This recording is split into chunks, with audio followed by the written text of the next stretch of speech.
Vamos de mais um livro? Mestres da Escala. Então, o subtítulo é As Grandes Ideias que Transformaram Pequenos Negócios em Sucessos Globais. Interessante, né? Ele é tem 3 autores, se não me engano, isso mesmo. Um deles é o cofundador e o ex-CEO do LinkedIn, Reid Hoffman, com June Cohen e Darren Triff. Então, pessoal, o que é esse livro? Ele traz as melhores lições de empresas e startups que escalaram, ou seja, que começaram pequenininhas e como elas cresceram, se multiplicaram, o que fez, né? Quais os segredos. E aqui, nesse livro, ele traz, os 3 autores, eles relatam histórias dos desafios para escalar de inúmeras empresas, de inúmeras marcas conhecidas de todos nós, como Apple, Spotify, Nike, Google, Airbnb, Twitter e por aí vai. Muitas, Shopify, muitas outras, tá? Então realmente é um livro bem interessante. Não só para quem tem startup, mas para você olhar quando você tem uma ideia inovadora, quando você quer lançar algo diferente, o que você precisa cuidar, o que você precisa ficar atento. Eu achei assim bacana mesmo, faz muito sentido, tá? E cada capítulo depois tem o final, a análise do Reid, né, que é o cofundador do LinkedIn, que ele é certeiro.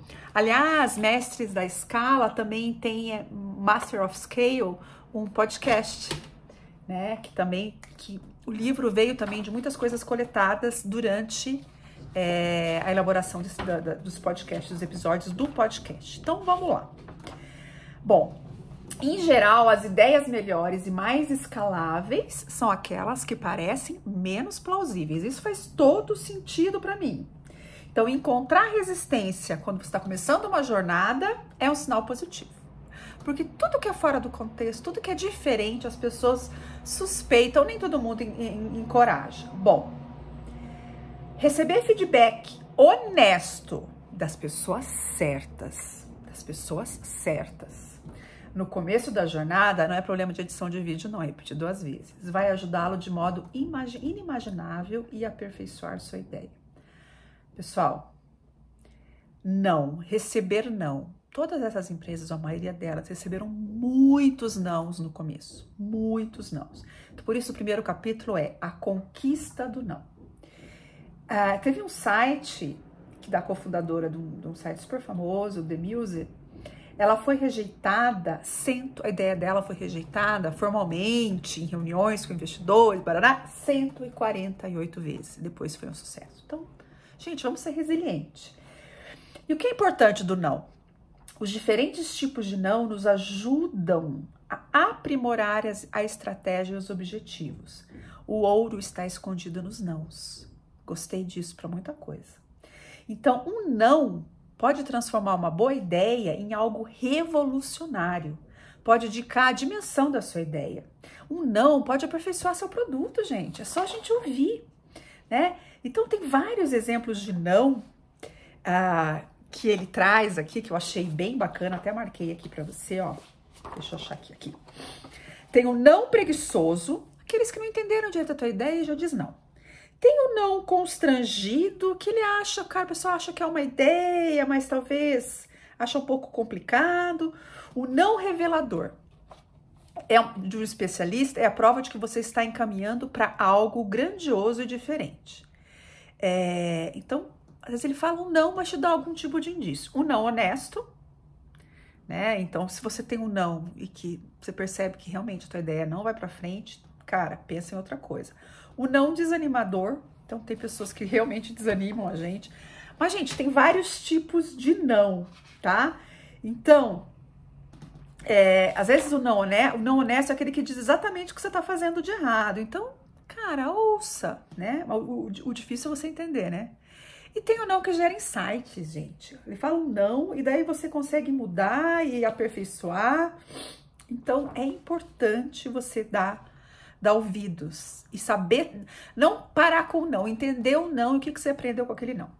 E isso é muito bem explorado nesse capítulo, bem interessante. Faça coisas no começo que não escalam. E normal, tá? Na fase inicial de lançamento, que é, né, antes de você escalar, quando você está ali testando o teu MVP, você só vive uma vez essa fase. Então, é a oportunidade de você definir e aprimorar o teu produto. Então, tenha feedback direto das pessoas, crie algo de modo artesanal, não importa. Mas o primeiro passo para escalar é renunciar ao desejo de escalar, tá? Então, às vezes, no começo, 100 é melhor que 1 milhão. Não tenha pressa necessariamente, tá? Então, aproveite. Então, uma das pessoas entrevistadas, né, no podcast falou o seguinte: é melhor ter 100 usuários que amam a empresa do que 1 milhão que só gosta mais ou menos. Eu adorei isso. Tenha poucas pessoas, mas tenha pessoas apaixonadas. As pessoas não se mantêm fiéis a produtos que não amam. Então, a relação de lealdade com o número de clientes iniciais é essencial para você entender o que elas gostam, por que elas estão apaixonadas. É isso que vai te ajudar. E essa é a base sólida para você expandir, tá? Então,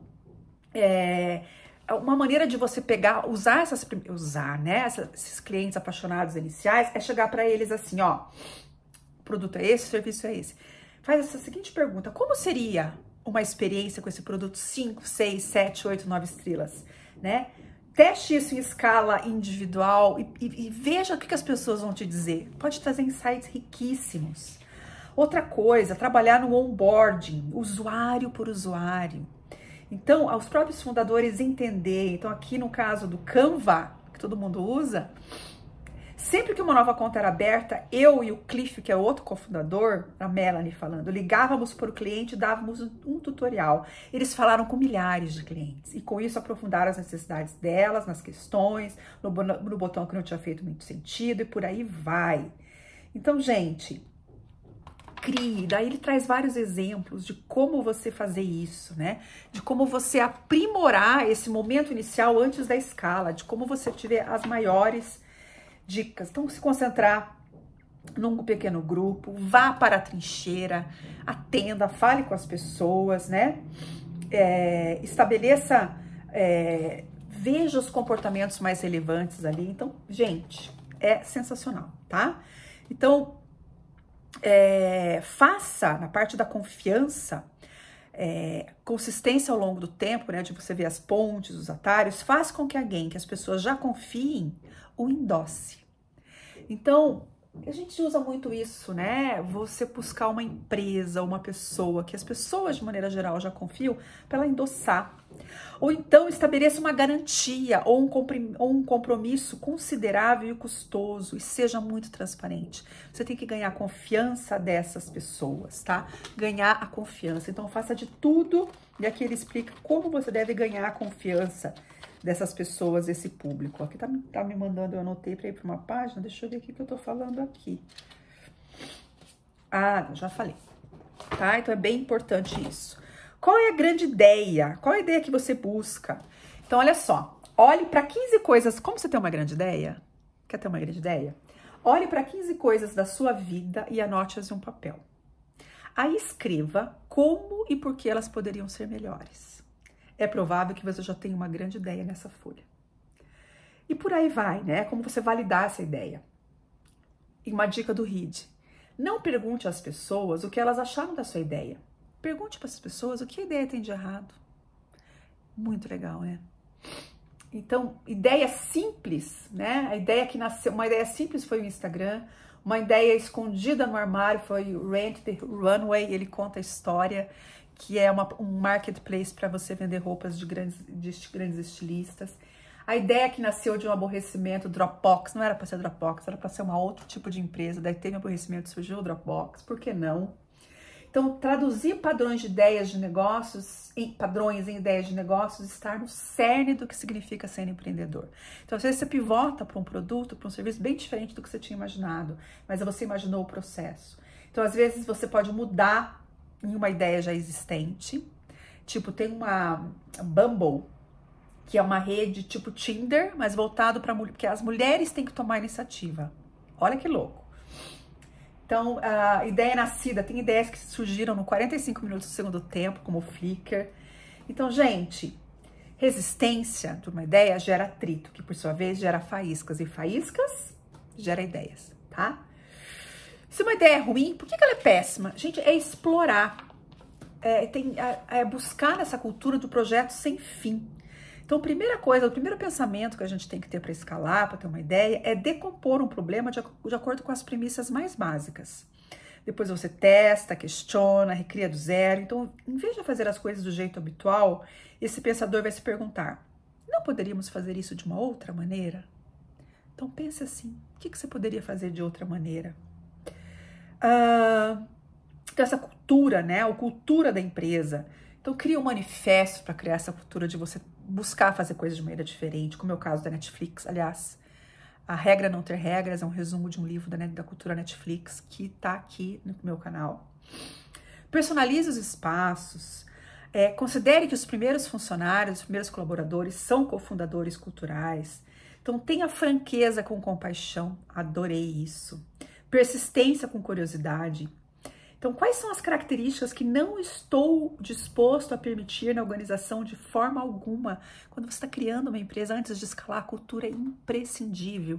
E pense na diversidade sempre, na diversidade cognitiva. Gente, crescimento, mais um capítulo. Crescimento rápido, crescimento lento. Isso aqui também eu já tinha falado em algum outro livro que eu li aqui, não lembro qual.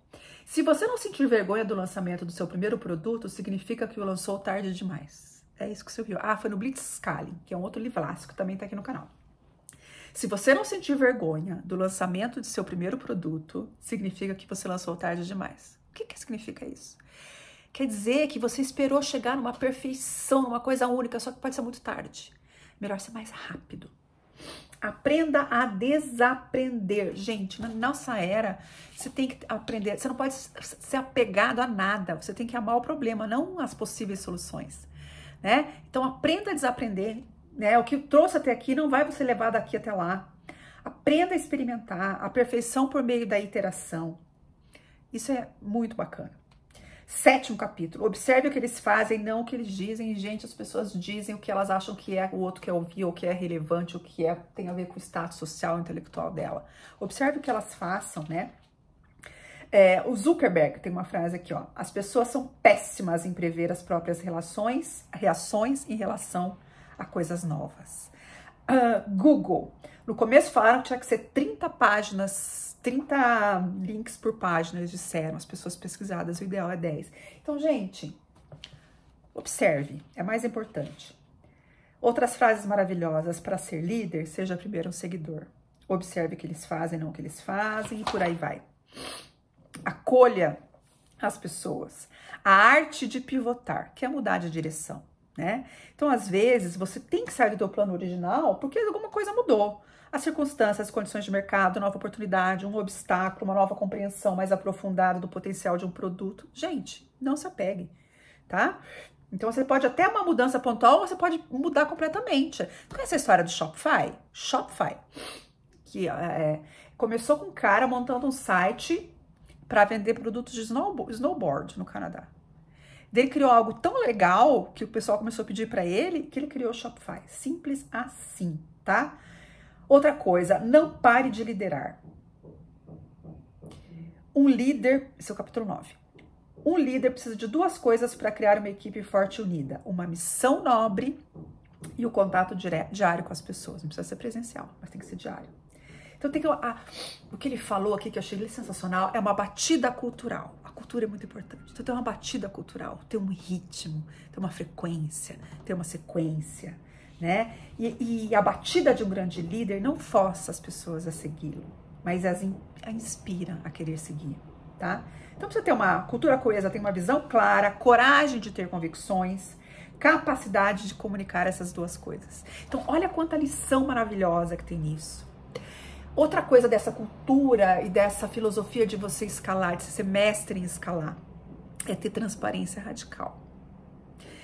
Como posso encontrar pessoas inteligentes e que discordem de mim?